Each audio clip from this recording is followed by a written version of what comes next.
1446년 간행된 훈민정음 해례본. 해례본이 처음 모습을 드러낸 것은 1940년의 일이다. 경상북도 안동에서 발견된 책을 간송 전영필이 입수해 현재 간송미술관에 보관돼 있다. 새로운 문자를 만든 사람과 문자를 만든 원리를 밝히고 그것을 해설한 책을 펴내는 일은 세계 어디에서도 찾아볼 수 없는 일이다. 훈민정음 해례본이 중요한 가치와 의의를 갖는 이유가 바로 여기에 있다. 훈민정음 해례본이 보관돼 있는 간송미술관이다. 경상북도 안동에서 발견된 훈민정음을 간송 전영필이 사들여 지금까지 소장하고 있다.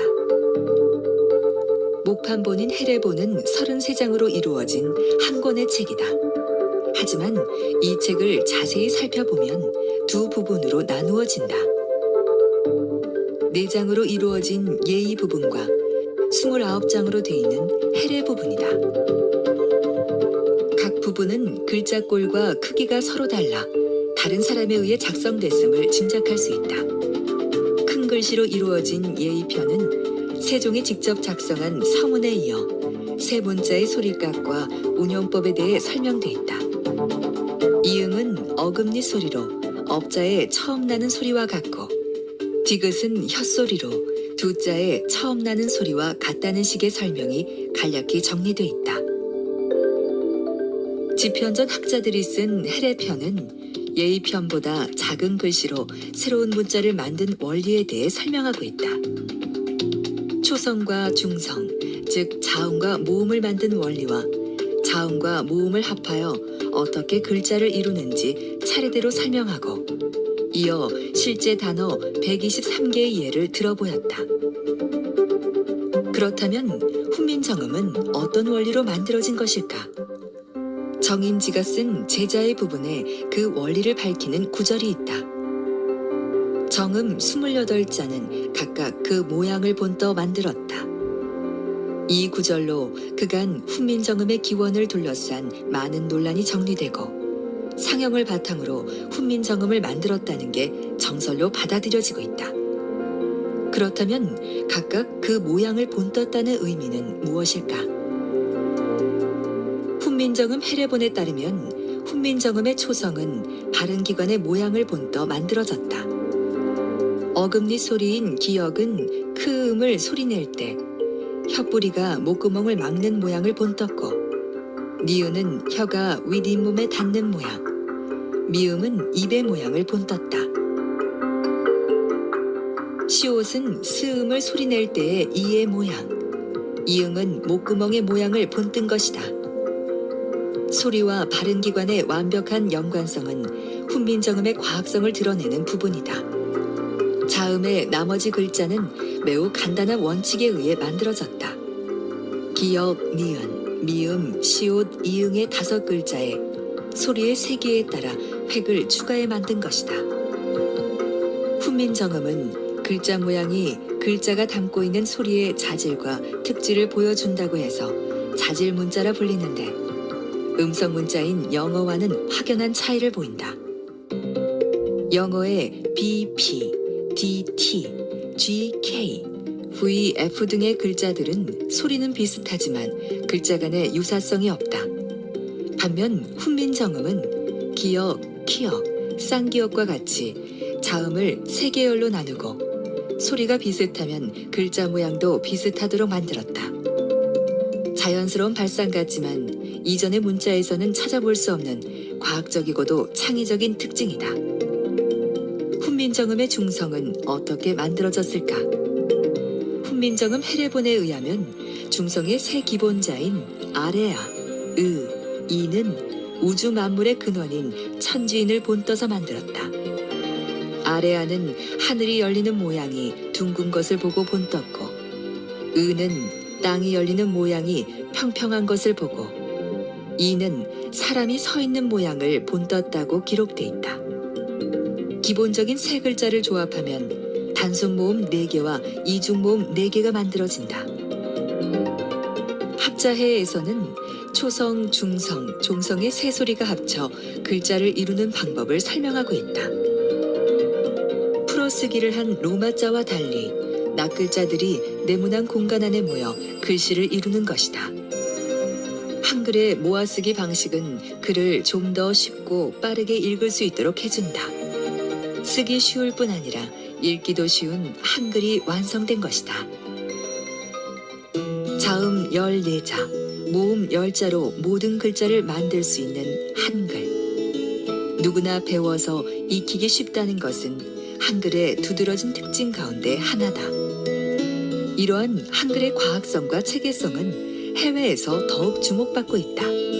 말은 있지만 고유 문자가 없는 인도네시아 원주민 찌아찌아족은 2009년부터 한글을 배워 부족어를 한글로 표기하고 있고 볼리비아의 아이마라 인디언 부족들에게도 한글이 보급됐다.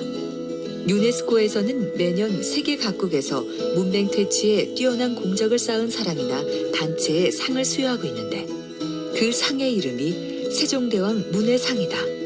세계에서 가장 쉽고 체계적인 문자로 여겨지는 한글의 위상을 엿볼 수 있는 부분이다. 한글의 과학성과 체계성은 컴퓨터, IT 산업의 발달과 함께 더욱 부각되고 있다. 한글은 컴퓨터 자판에서 자음은 왼손으로, 모음은 오른손으로 칠 수 있는 유일한 문자로 알파벳 발음 기호를 이용하는 중국어나 일본어에 비해 업무 능력에 있어 7배 이상 앞선다고 한다. 휴대폰의 문자 입력 방식에서도 한글의 과학성은 두드러진다. 영어의 경우 알파벳이 26개나 되는 반면 한글은 기본 자음과 모음이 불과 14개로 압축돼 버튼 수가 한정된 휴대폰에선 큰 장점이 된다. 자음과 모음의 숫자는 적지만 세종이 한글을 창제한 원리대로 획을 추가하면 수많은 글자를 만들어낼 수 있는 것이다. 디지털 시대에 적합한 한글의 과학성은 한국이 IT 강국으로 나아가는데 중요한 역할을 한 것으로 평가받고 있다.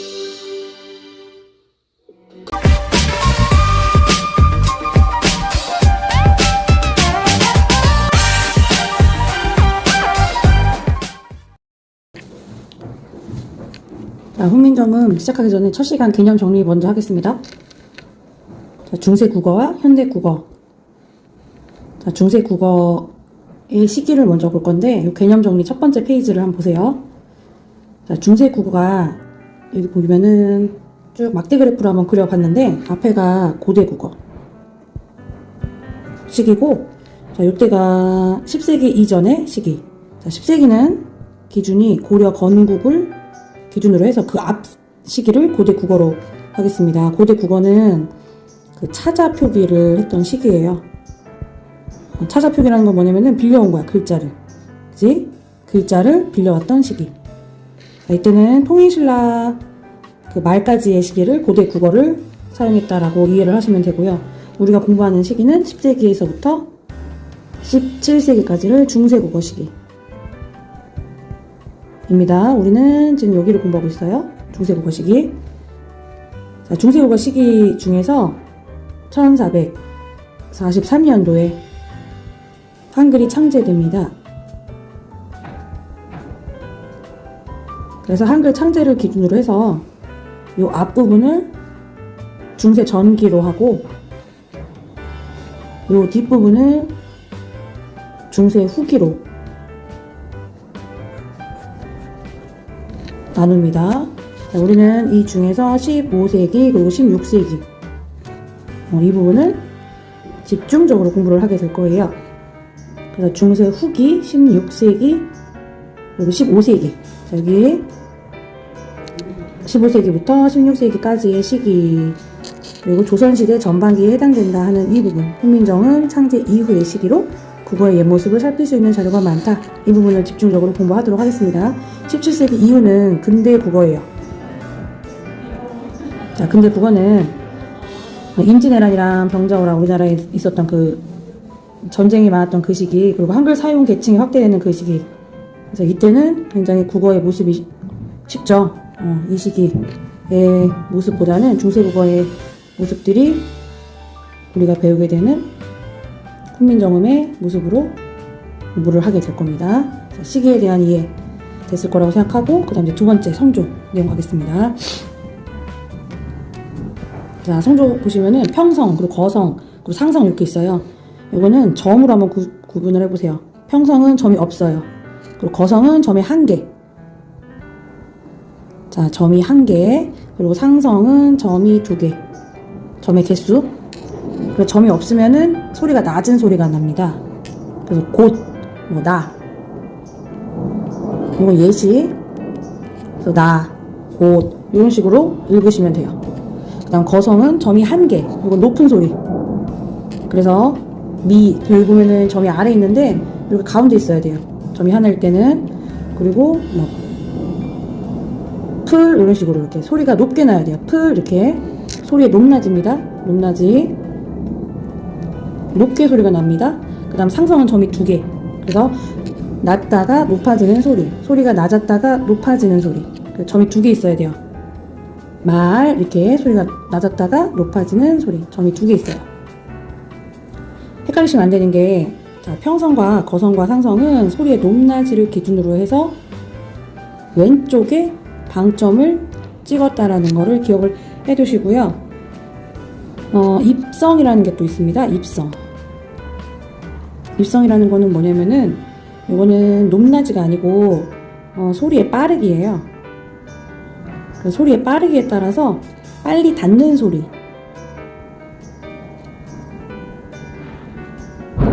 해당되는 건데, 아마 문제를 풀다 보면 이런 문제들이 등장을 할 수도 있으니까 알아두시면 문제 풀 때 도움 될 거예요.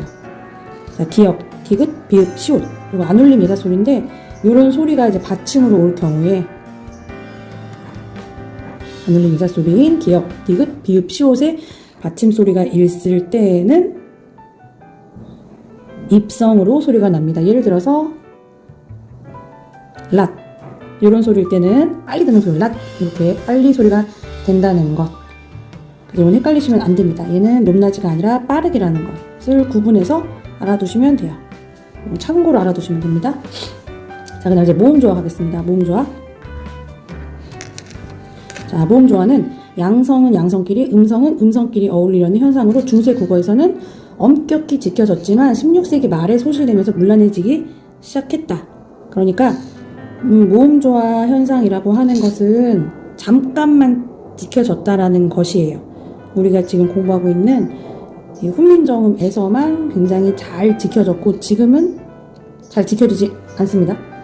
그래서 양성은 양성끼리, 그리고 음성은 음성끼리만 어울리려고 하는 현상이구나. 양성모음이라는 거는 뭐냐면요, 밝고 가벼운 소리. 그리고 음성모음이라고 하는 거는 어둡고 무거운 소리예요. 그럼 모음을 한번 볼까요? 모음. 자, 모음에서 양성이 뭐고 음성이 뭔지 한번 정리를 해볼게요. 음성, 모음, 양성, 모음. 자, 모음의 우선 기본자부터 한번 보겠습니다. 모음. 우리 세종대왕이 어떻게 모음을 만들었는지 한번 기본자부터 보시면은, 우리 수업 시간에 같이 하긴 했는데, 자, 상형을 먼저 했어요. 기본자로. 뭐를 본따서 상형을 했냐면 우주의 이치를. 이제 우주랑 전 그 세 개의 이치를 따가지고 만들었잖아요. 그래서 세 가지, 천지, 인해.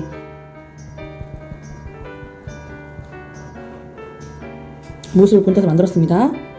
천은 이렇게 아래 하자로, 그 다음에 지는 이렇게, 그 다음에 이는 이렇게 해서 세 가지를 만들었어요.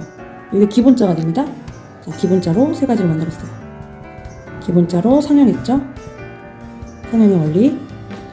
그 다음에 어떻게 했냐면은 이거를 합성합니다. 한 번만 합성을 해요. 그래서 한 번만 합성한 걸 뭐라 그랬지? 수업 시간에 했어요. 초출자.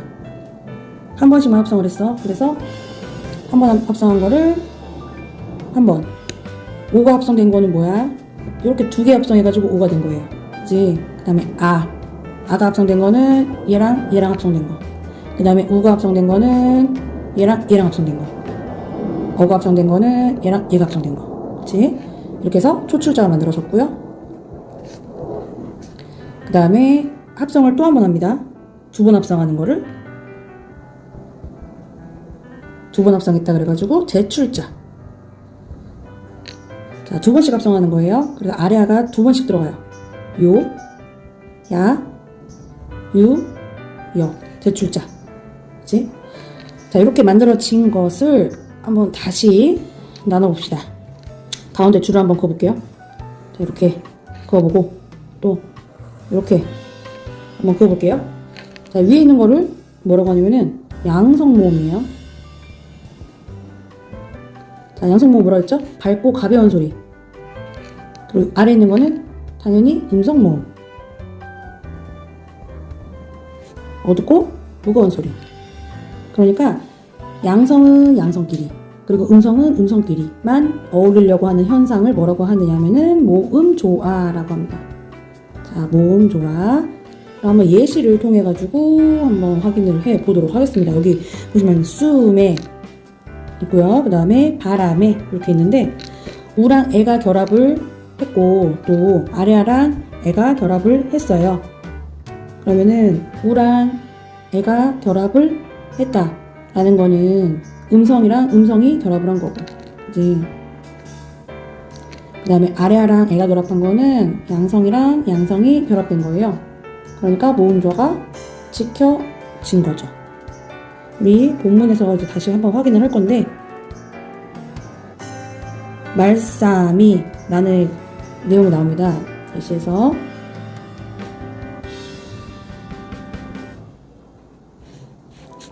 자, 여기서 이제 모음만 볼게요. 말싸미 이렇게 나오죠.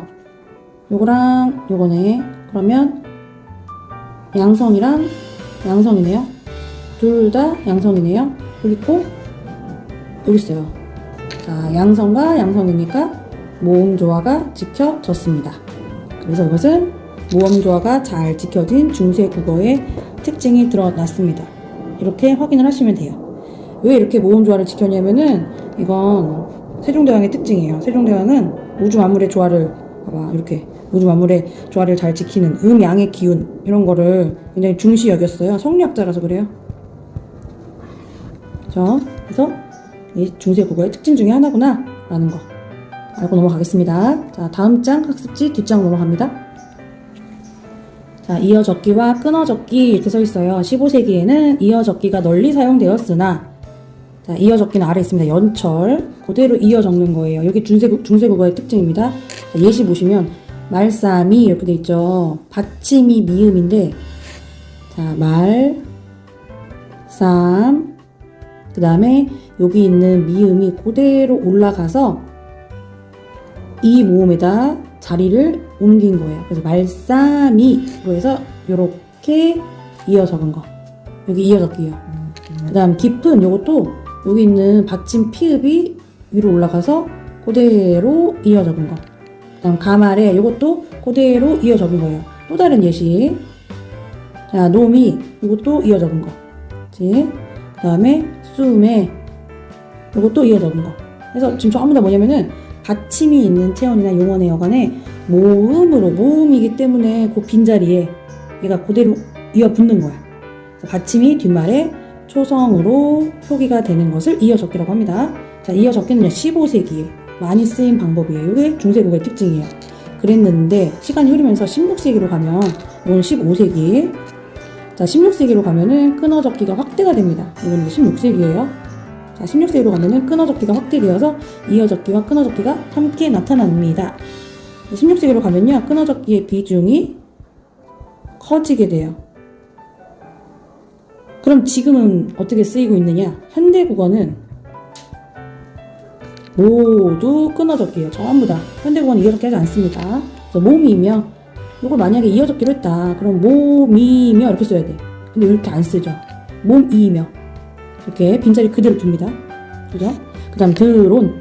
여기 그대로 살려줍니다. 이어적기 안 합니다. 이걸 만약에 이어적기로 했으면은 들은 이렇게 써야 되는데 이렇게 쓰지 않죠? 그대로 살려줍니다. 또 다른 거 놈이 이렇게 살려준다는 거예요. 그 다음에 이렇게 살려준다는 거예요. 같은 이어적기 하면은 이렇게 적을 거를 끊어적기 하면은 이렇게 쓴다는 거. 15세기와 16세기의 차이점입니다. 물론 15세기, 16세기 그 이후에 또 다른 과도기적 표현도 있어요. 자, 과도기적 표현으로 거듭적기도 있습니다. 요거를 중철이라고 그래요. 중철이라고 하는 거는 원래는 놈이라고 적었던 요건 연철이 놈이 요 끊어 적었잖아요. 분철. 그렇다 이제 시간이 지나면서 놈, 그 다음에 또 한 번 적는 거야. 놈이 이렇게 중철 이렇게 적기도 한다라는 거.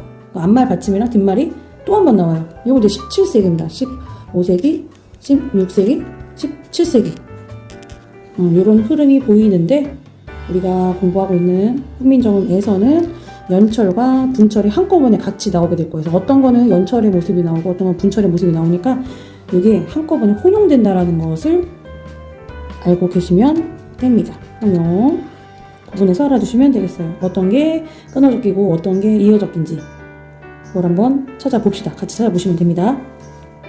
그 다음 어두자음군이라고 써있는데 이게 뭐냐면 자음군이 뭐냐면 자음이 두 개가 나란히 쓰이는 거예요. 자음이 연속으로 둘 이상 발음되는 것이 자음군이에요. 어두라는 건 뭐냐면은 첫머리에 자음군은 지금도 있어요. 예를 들면은 갑 요런 거 요거 자음군이에요. 요거 자음군 지금도 있지. 뭐 살아가는 삶 이런 거 닭 이런 거 있습니다. 지금도 있어요. 자음군은 지금도 있어요. 근데 문제는 뭐냐면 자음군이 있는데 어두 자음군은 지금 없어요. 사라졌어요. 17세기에 모두 변했다라는 거는 현재는 모두 사라졌어요. 어두에 있는 것은 지금은 사라졌다는 거예요. 앞말이 앞에 첫머리에 오는 어두 자음군은 사라졌다. 그래서 예시가 있습니다. 이걸 어떻게 읽냐면 뒤에 있는 거 여기 비읍하고 디귿 있죠. 그러면은 앞에 있는 거는 소리가 안 나요. 뒤에 있는 게 두 번 난다 이렇게 생각을 하면 돼. 그러면은 쌍디귿으로 소리를 내면 돼요. 뜰 이렇게 소리를 내면 돼요. 읽을 때. 그래서 음절의 첫머리에 자음이 연속으로 두 번 발음되는 것이 있었다라고 생각하시면 됩니다. 종류는 비읍계랑 시옷계가 있었어요. 그래서 비읍계는 뭐냐면 비읍이 먼저 나오는 거. 예를 들면은 이런 거, 뜻 이런 거. 그 다음에 이런 거 어떻게 읽어야 돼? 이런 거는 쌀 이렇게 읽는 거예요. 자, 이런 거는 시옷이 먼저 나오는 거. 시옷계는. 자, 이런 것들이 있습니다. 어떻게 읽죠? 꿈 이렇게 읽으면 되겠죠? 그리고 비읍계, 시옷계 합해진 것도 있어요.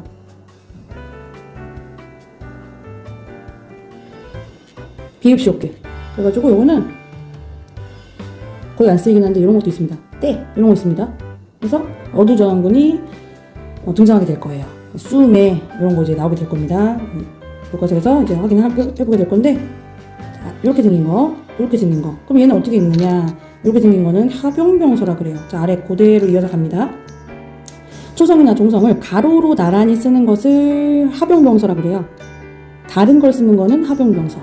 그리고 같은 걸 쓰는 거는 각자병서. 각자병서는 지금도 쓰고 있어요. 그죠? 이런 거는 물론 안 쓰긴 하지만 지금도 이런 것들은 쓰고 있어요. 뜻 이런 거 지금도 쓰고 있습니다. 각자병서는 같은 걸 쓰는 거고 합용병서는 다른 걸 쓰는 거예요.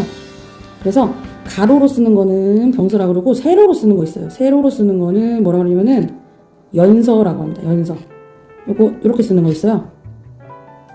나중에 이제 본문에 또 넣어볼 될 건데 이렇게 생긴 거 이거는 연서라고 합니다. 연서. 자, 그 다음에 본문 모양 보면 희한하게 생긴 한자 있고 한글 써 있고 이렇게 되어 있는 거 있거든요. 이걸 뭐라고 하냐면은 동국 정운식 한자음 표기라고 합니다. 이게 잠깐 사용된 방법인데요. 중세국어의 특이한 방법이에요. 중세국어의 특이한 한자음 표기하는 방법이에요. 이게 세종 때 많이 사용된 방법. 자, 세종 때 당시에 우리의 현실 한자음을 중국의 원음에 가깝도록 고친 것. 그래서 문제는 뭐냐면 현실과는 달라요. 그렇기 때문에 사라집니다. 실제로 우리가 사용하는 한자랑은 전혀 다른 발음으로 써놓은 거예요. 그래서 오랫동안 쓰지 못하고 그냥 사라지게 됩니다. 소멸됩니다. 이상적 한자음이다. 인위적이에요. 딱 그냥 들어봐도 인위적이에요.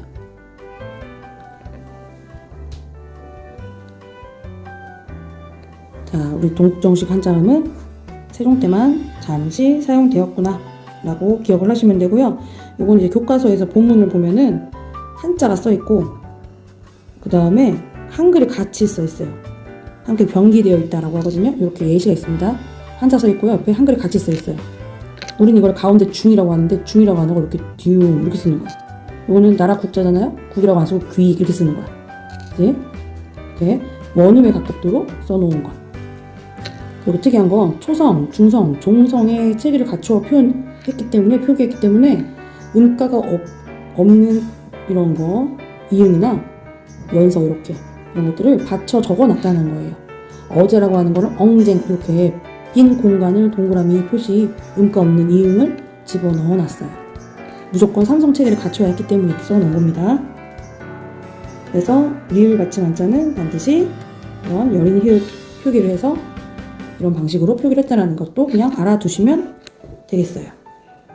자, 기억을 해두시고 학습지 앞면과 뒷면 내용 봤습니다. 자, 요거 말고 이제 본문 내용 안에서 자세한 내용은 그때그때 짚고 넘어가도록 할 거예요. 그러면 이제 B4 용지 큰 거 앞면 뒷면 드린 거 있거든요. 그거 내용으로 같이 들어가 보도록 할 거예요. 준비하시고요.